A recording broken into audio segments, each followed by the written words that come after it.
Hello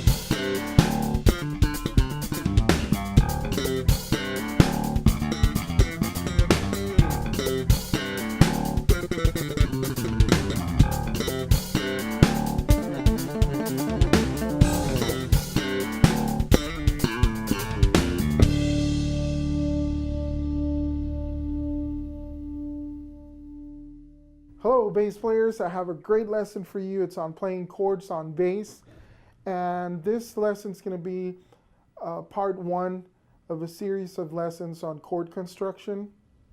Now this is going to allow you to play any chord or come up with any chord that you might encounter on a chord chart or chord book or whatnot. So rather than me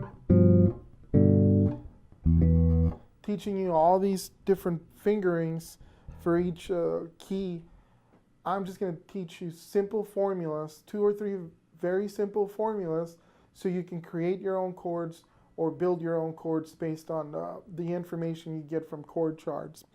So the first thing we want to address is the pattern for the major scale. Most of these chords are going to come from this particular pattern. Now, I'm sure you guys are already playing major and minor scales, but there's a particular pattern that we want to learn, which is the 1 finger per fret. I understand there's all kinds of different patterns for the major scale, but in this case, and for the sake of this lesson, we're going to stick to the 1 finger per fret method. So starting on the 3rd string, and I'm on the 10th fret, which is G, but we're not going to deal with notes right now or note names. We're going to deal with scale degrees, and that's very important because that's, once we learn the formula for the scale degrees or for the chords, we can transfer that to anywhere on the neck. So the first scale, which is the major scale, our foundation for all these chords that we're going to be talking about today, is by playing the second, with your second finger, you're going to play the root of the scale. So we got second, then we're going to, second finger, that's the root. So then we're going to go to our pinky, which is our 2nd degree. Then our first finger will play the 3rd degree. Then again, our 2nd finger will play the 4th degree. Then our pinky is going to play the 5th degree. Then on the next string, we have the first finger, and that's going to play our 6th degree. Then we bring in the 3rd finger. That'll give us the 7th degree, which is the major 7th, and then the octave. So we have root, 2nd degree, 3rd degree, 4th, 5th, 6th, 7, or major 7, and octave. Once again, root, 2nd, 3rd, 4th, 5th, 6th, major 7, and octave. Okay. So the first formula we're going to learn is the one for the major triad. In order to construct the major triad from the major scale, we're going to play the root, the 3rd, and the 5th. Now, that creates a problem because the 3rd and the 5th are on the same string, so I'm unable to play those at the same time. I either play the 3rd or the 5th. So what we're going to do is we're going to take the pinky, and we're going to transfer that note, which is the 5th of the scale, to the next string, which will be right there. And now we have the root, the 3rd, and the 5th. So that's a major arpeggio, and it also creates a major triad. So that's the first chord we're learning. So again, the formula for a major triad is the root, the 3rd, and the 5th. It's that simple. Now, if I wanted to move it to another key, I just play the root, the 3rd, and the 5th. Move the 5th to the next string, and we got this. right, so back to our ninth fret.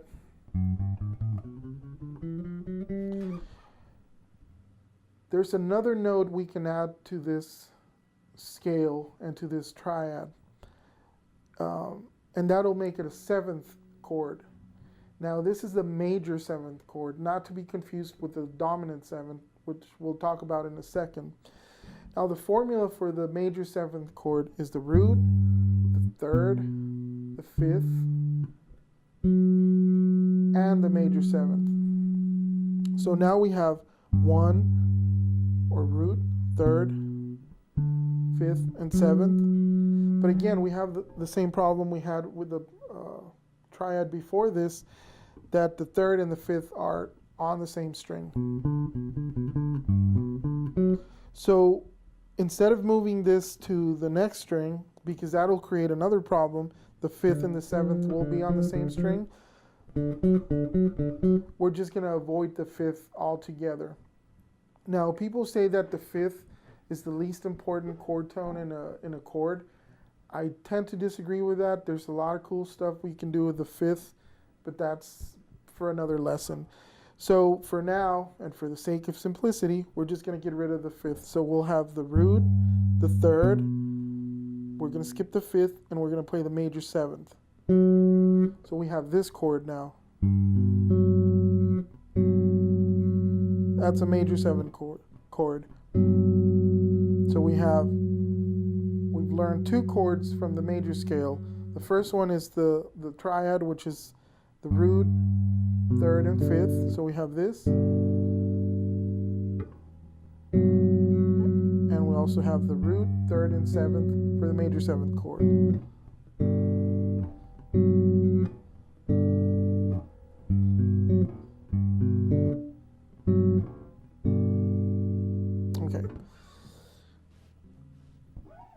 So now we're going to talk about the dominant seventh chord. We're not even into the minor chords yet, but that way we can learn at least these three chords from the major scale. The formula for the dominant chord is the root, the third, the fifth, and the flat seven. What do I mean by flat seven? So I take the seventh degree, so let's count. Root, second, third, fourth, fifth, sixth, seventh, and the formula said that it's a flat seven, so we flatten that by half a step. So now we have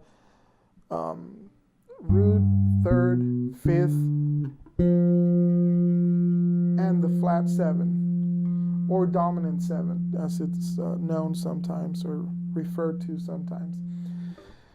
Again, we have the same problem. The fifth and the third are on the same string, and if we move it, it'll be in the way of the flat seven. So we get rid of the third, and we have root, third, fifth, we skip the fifth, and flat seven. So that gives you this pattern.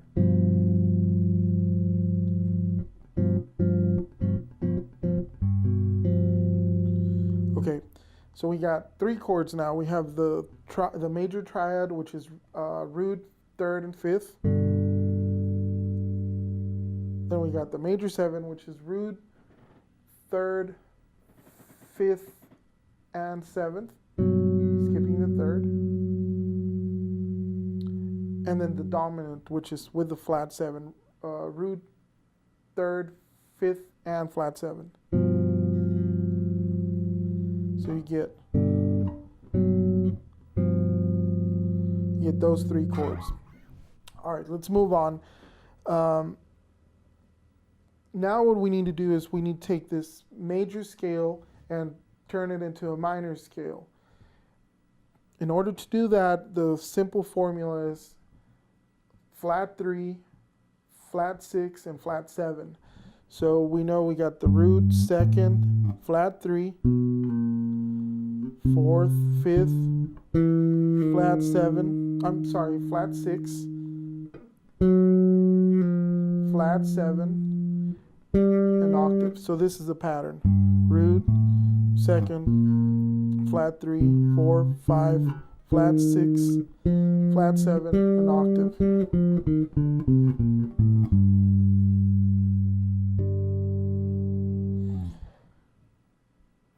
Basically, we're going to apply the same formulas that we used for the major scale, except that these are going to be flat 3, flat 6, and the flat 7s.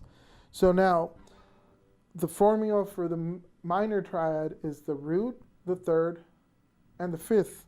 So now we have root, third, and fifth, and because the fifth and the third are on the same string, we move the fifth over here, and we get,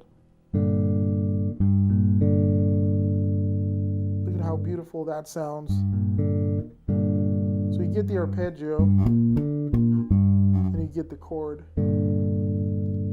Again, that's root, flat third, and fifth. Now, if we wanted to make this a minor 7th chord, you probably guessed it. It's the root, the third, the fifth, and the flat 7. So root, flat 3, 5, and flat 7. We have to get rid of the fifth because there's no way to play it. There's other ways, but we're not going to get into that right now. So we play root, flat 3, and flat 7. That gives you this pattern.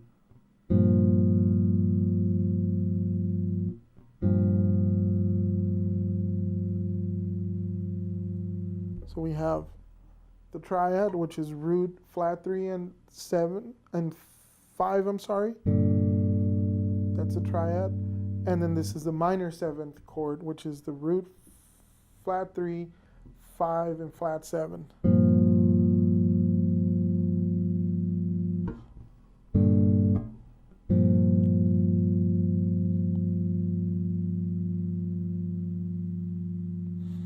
Okay, let's recap really quick. So we have the major triad, the major 7th chord, the dominant 7th chord, the minor triad or minor chord, and the minor 7th. So that's 5 chords without having to memorize any patterns, and you can move those around. So let's do that. Let's move them up here. So we have major scale or major triad formula: root, third, and fifth. Then for the major 7th chord, we have root, third, fifth, and 7. Get rid of the fifth. We got that chord. And for the dominant, is the formula would be root, third, fifth, and flat 7. So we get rid of the fifth. It gives me root, third, and flat 7. So we get those 3 chords. And if we switch to the minor scale, which we know we get from the major scale by flattening the 3rd, 6th, and 7th. So we get, for the minor triad, we get the root, 3rd, and 5th. Move the 5th up a string. And then for the minor 7th, it's just root, 3rd, 5th, and flat 7. Get rid of the 7th, I'm sorry, the 5th, and we get that chord. Now those chords right there, you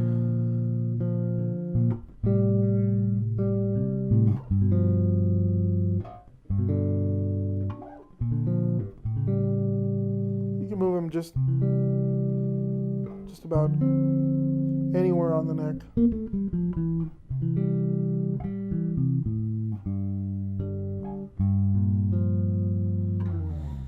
Now, on our next lesson, we're going to talk about flat 5s or what they call half diminished chords. We're going to talk about diminished chords. We're going to talk about chord extensions like 13s, 9s, alterations like sharp 5, flat 9, all kinds of possibilities. I hope you guys enjoyed this lesson. If you have anything, any comments, please comment below. Until next time, I'll see you guys. The production of this video lesson is made possible by viewers like you. Please consider becoming our Patreon by visiting www.patreon.com/Beck. That's BEKJE.